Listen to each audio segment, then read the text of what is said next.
Fed reducing interest rates is a big market moving event.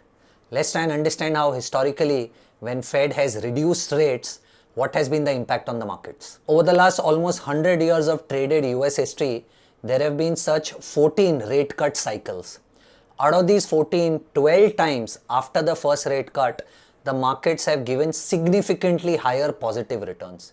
There are only two instances where the market gave negative returns after the rate cut, which was 2001 where the markets fell 40% and 2007-8 where the market fell 54%. What you need to understand is that in 2001 and 2007-8 the rate cut cycle actually started because there were existing crises.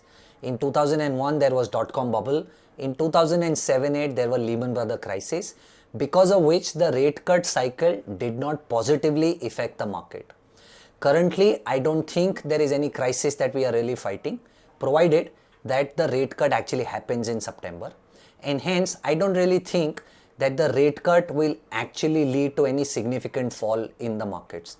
Of course, everybody is expecting this rate cut, and hence you will see a little profit booking, but I think this is going to be amongst the other 12 experiences that we've had on the rate cut cycle. Thank you so much.